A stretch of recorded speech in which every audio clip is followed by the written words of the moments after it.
Maratha chamber of commerce, industry, agriculture यांच्या वतीनं food summit, safety summit इथं ऑर्गनाईज केलं होतं. स्पेसिफिकली पुण्यातले आणि अराउंड आणि अक्रॉस महाराष्ट्रातले या सेक्टरमधले काम करणारे एंटरप्रेनर्स, उद्योजक इथं आले होते. उद्देश हा होता की एफडीएचं व्हिजन काय आहे, आमच्या अपेक्षा काय आहेत आणि त्यांच्या अपेक्षा एफडीए कडनं काय आहेत याच्याबद्दलचं इंटरॅक्शन होतं. एफडीएच्या अपेक्षा मी सांगितल्या आणि त्यांच्याही अपेक्षा मी ऐकून घेतल्या. बेसिक थीम जो आपण ठरवलेला आहे, शासनाने ठरवलेला आहे की safe food, safe drug, safe humans for Maharashtra या दृष्टिकोनातून काम करायचं आहे. रेग्युलेटर आणि उद्योजक ह्या एकाच नाण्याच्या दोन बाजू आहेत आणि आपलं काम हे सिटीजन्ससाठी, कंझ्युमरसाठी safe food, standard food, efficient efficacy of medicines, safety medicine हे प्रोव्हाइड करणं आहे. त्या दृष्टीनं काम करणं आहे. आणि म्हणून हे जे तीन महत्वाचे स्टेक होल्डर्स आहेत, सिटीजन्स, इंडस्ट्री आणि रेग्युलेटर, हे कॉन्ट्रॅडिक्टरी नाही, तर एकाच इकोसिस्टमचे भाग आहेत. ह्या अप्रोचने काम करणं अपेक्षित आहे. हा मेसेज मी दिला, त्याला चांगलं रिसेप्शन आलं. त्यांच्यामधले जे कंप्लायन्सेस अपेक्षित आहेत ते करायला तयार आहेत. आणि आपला जो ड्राईव्ह आहे, फूड सेफ्टीच्या बाबतीत असेल किंवा ड्रगच्या बाबतीतला असेल, तो as per standards, as per rules चालेल. कंप्लायन्सेस त्यांनी करायचे आहेत आणि कंप्लायन्सेस होतात की नाही हे रेग्युलेटरी बघायचे. त्या पद्धतीची कारवाई आपली चालू आहे. हे करत असताना त्यांनी काही ऑटोमेशनच्या बाबतीतले काही इश्यू त्यांचे, जसं USFDA मध्ये होतं, अलर्ट्स येतात, तर त्याच्यातल्या काही सिस्टम आपण ऑलरेडी चालू केलेल्या आहेत. जसं की रिकॉल ऑर्डर जर तुम्ही माझ्या वेबसाईटवर बघितल्या मेडिसिनच्या बाबतीतल्या, तर ज्यावेळेस रिकॉल ऑर्डर ते माझ्या वेबसाईटवर आता अवेलेबल असतील, त्यांचे सेकेट आणि ते तुम्हाला अवेलेबल भेटेल. इथून पुढे फूडच्या सुद्धा काही रिकॉल ऑर्डर जे असतील त्या माझ्या वेबसाईटवर अवेलेबल असतील. हे सगळं करत असताना पहिली स्टेप आपण ऑटोमेशनच्या बाबतीत किंवा डिजिटायझेशनच्या बाबतीत एफडीए मध्ये जी घेतलेली आहे, तर आपण ग्रीव्हन्स पोर्टल ऑलरेडी लॉन्च केलं आहे 2 दिवसापूर्वी. त्याच्यामध्ये complaints.mahafda.in या पोर्टलवरती आपण त्याचा आपले ग्रीव्हन्सेस नोंदवण्यासाठी उपयोग करू शकता. ते मराठी, हिंदी आणि इंग्लिश या तिन्ही लँग्वेजमध्ये अवेलेबल आहे. त्या पोर्टलवरती आपण ग्रीव्हन्स नोंदवल्यानंतर ती automatically joint commissioner of the रिजनपर्यंत जाते. त्यांनी ती बघायची विदिन 24 आवर्समध्ये आणि ती कन्सर्न एखाद्या ऑफिसरला असाइन करायची आणि त्यांनी त्या वेळेत जो विहित वेळ दिला त्याच्यामध्ये रिझॉल्व्ह करून त्याच्यावरती उत्तर त्या कंप्लेनवरती पोर्टलवरती द्यायचं. ही सगळी कंप्लेन कुठे आहे, काय उत्तर देतं, कुणाकडे असाइन आहे, ग्रीव्हन्स किंवा कंप्लेन करणाऱ्या व्यक्तीला ट्रॅकिंग करता येते. त्यांनी ती करायची. वेळेत जर ते टॅकल केलं नाही तर ते ऑटोमॅटिकली वरिष्ठ अधिकाऱ्याकडे एस्केलेट होते आणि ज्या अधिकाऱ्याने ते वेळेत केले नाही त्याला ऑटोमॅटिकली नोटीस पण जाते. म्हणजे बिल्ट इन अकाउंटेबिलिटी आणि ट्रान्सपरन्सी ह्या दोन्ही गोष्टी आपण त्याच्यात केलेल्या आहेत. त्याला खूप चांगला रिस्पॉन्स आहे. विदिन 24 आवर्स ऑलमोस्ट त्याच्यामध्ये ऑलमोस्ट 10 लाख लोकांनी त्याच्यावरती व्हिजिट केलेले हिट आम्हाला पाहायला भेटल्या. पहिल्या 1-1.5 तासामध्येच एका मिनिटामध्ये 3,75,000 हिट्स आल्यामुळं आम्ही तेवढं इमॅजिन केलं नव्हतं की एवढी कपॅसिटी लागेल किंवा हिट्स येतील. त्यांची कपॅसिटी ऑलमोस्ट 1-1.5 लाख 2 लाखाच्या आसपास होती. त्या हिट्स जास्त केल्यामुळं सर्व क्रॅश झालं होतं, पण आपण 1-2 तासामध्ये करून आता कपॅसिटी वाढवलेली आहे. आणि म्हणून ग्रीव्हन्सेसच्या बाबतीत हे आपण ऑनलाईन सिस्टम चालू केलेली आहे. त्याच्यामुळे वेगळ्या कुठेही जाण्याची आता आवश्यकता नाही. ग्रीव्हन्स टाईप करता येतो किंवा व्हॉइस नोटनी सुद्धा आपल्याला अपलोड करता येतो. आपले डिटेल्स त्याच्यामध्ये द्यावे लागणार आहेत आणि ते दिले की आपली ग्रीव्हन्स त्याच्यावरती कारवाई केली जाईल.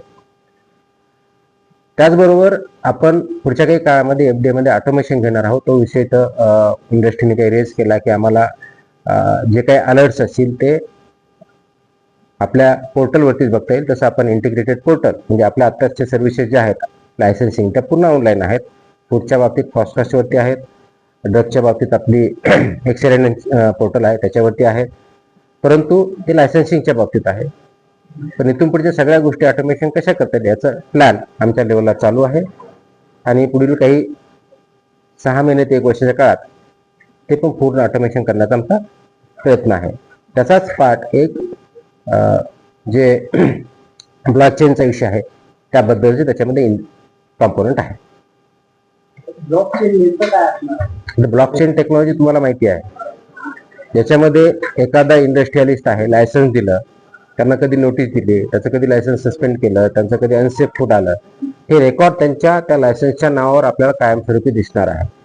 म्हणजे आज किती वेळेस गेलं, त्याचं रेकॉर्ड राहतं नाही राहत, कुठं बघतं, हे वेगळं बघण्याची गरज पडणार नाही. ते ऑटोमॅटिकली दिसेल आणि त्याच्यामध्ये आम्हाला जर शक्य झालं तर ते कंझ्युमरला पण माहीत असेल की ह्या बिझनेसेसमध्ये कशा पद्धतीचं आहे. तर याचा पण आम्ही त्याच्यामध्ये विचार आहे की यांच्याबद्दलचं आतापर्यंत काय काय ॲक्शन झाल्या, चांगल्या असतील, नॉट सो गुड असतील, तर हे पण कंझ्युमरलाही कसं बघता येईल याचा आमचा त्याच्यामध्ये विचार चालू आहे. परंतु ॲज अ रेग्युलेटर हे डेफिनेटली एका क्लिकवरती एखादा एंटरप्रेनर असेल, लायसन्सी असेल, त्या लायसन्सीवरती आतापर्यंत काय झालेलं आहे, लास्ट लायसन्स झालं, वेळेत नाही झालं, नोटीस गेली, इम्प्रुव्हमेंट नोटीस गेली, वगैरे वगैरे, ह्या गोष्टी ॲट वन क्लिक अवेलेबल असाव्यात, जेणेकरून आपल्याला त्या उद्योगाच्या बाबतीत, एंटरप्रेनरच्या बाबतीत काय काय झालेलं आहे हे कळेल.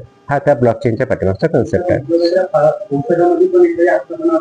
येस, बिलकुल. ते सगळे तुम्ही तिथं ऐकलंय, सगळं बघितलंय, परत करायचं एका उद्योगाने समजा जर कंप्लेंट केलं नसेल तर त्याचे सर्व उद्योग एकाच खाली येणार. Please understand. नाही ना, लायसन्स असं त्यावेळेस त्या पर्टिक्युलर फर्मला असतं, तसे कंप्लायन्सेस त्यांनी करणं, त्या यांनी करणं अपेक्षित असतं. पण एकच माणूस आहे, त्याचे 4 उद्योग आहेत, राईट. म्हणजे त्यांचे कोणते कोणते उद्योग आहेत, दुसरीकडे तसे कंप्लायन्सेस लॅब्स आहेत की आम्हाला बघता येतील. ज्यावेळेस एक लायसन्स असतो, लायसन्सी असतो आणि ते पर्टिक्युलर प्रॉडक्टच्या बाबतीत असतं किंवा सर्व्हिसच्या बाबतीत असतं, तर त्याचे रूल्स त्यांनाच लागू नाही, त्याचे रूल्स दुसऱ्याला लागू नाही होऊ शकत, जरी व्यक्तित्व असला तरी. पण ॲज अ रेग्युलेटर आम्ही हे बघू की जर इथं हे लॅकून आहे आणि सेम बिझनेस दुसऱ्या ठिकाणी त्यांचा आहे, तर आम्ही ते चेक करू की तिकडे तसा बिझनेस आहे का. That will help us decision making. मोठ्या कारवाया सुरू आहेत.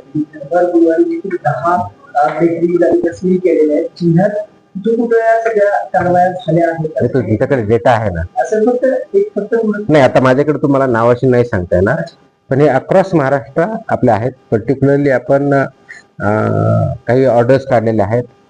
डेअरीच्या बाबतीत कारवाया चालू आहेत, हॉटेल अँड रेस्टॉरंटच्या बाबतीत चालू आहे, आपल्या प्रोहिबिटेड आयटमच्या बाबतीत चालू आहे, इतरही बाबतीत चालू आहेत. परंतु स्पेशल फोकस आपण आता फूड इंडस्ट्रीवरती, डेअरी इंडस्ट्रीवरती आणि प्रोहिबिटेड आयटमवरती केला. आणखी याच्यामध्ये काही पुढच्या प्रमाणात वाढणार आहे आणि याची माहिती आम्ही प्रेसला ऑलमोस्ट डेली बेसिसवरती देतो आहोत. दुधापासून सुरू झालेली कारवाई तंबाखू असेल, ते स्टीम सारखं पेय असेल किंवा ते आता डॉक्टर्स पर्यंत येऊन पोहोचलेली आहे. या सगळ्या गोष्टीमध्ये अनेक लोकांना प्रत्येक ठिकाणी भेसळ असं वाटायला लागलं. काय या सगळ्याची पार्श्वभूमी आहे?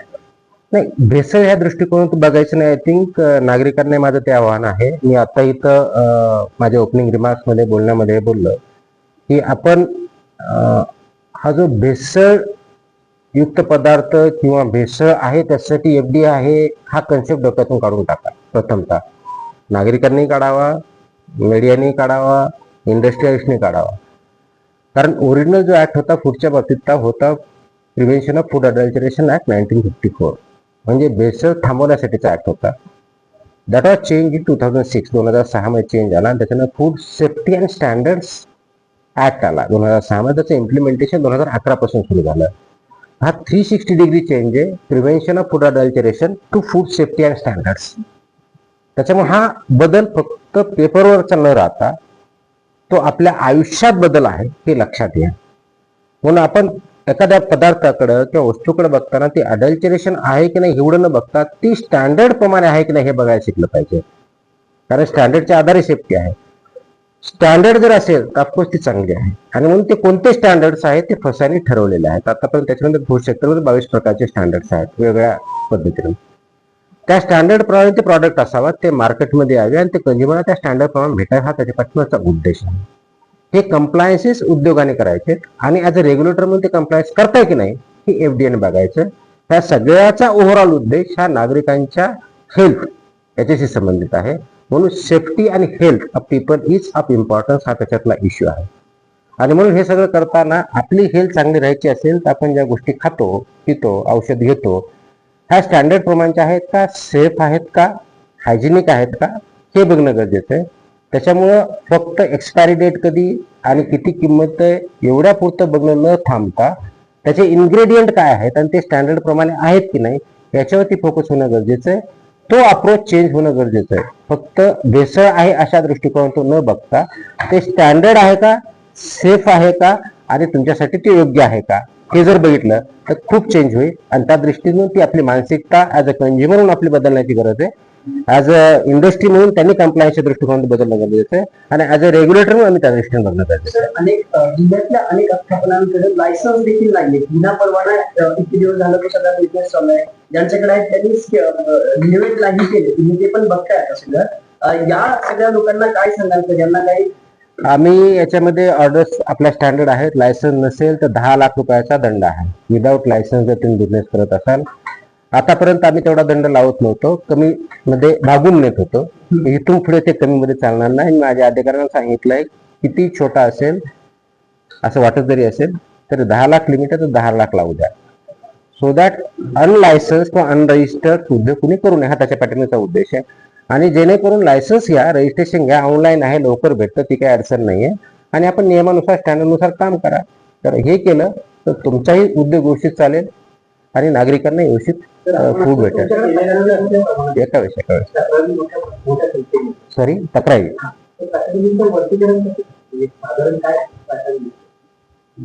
म्हणजे पॅटर्न नाही पॅटर्न म्हणजे काय मला तुमच्या माहितीसाठी एक गोष्ट सांगू शकतो. सर्वात जास्त कंप्लेंट पुणे जिल्ह्यातल्या डॅशबोर्ड दाखवू शकतो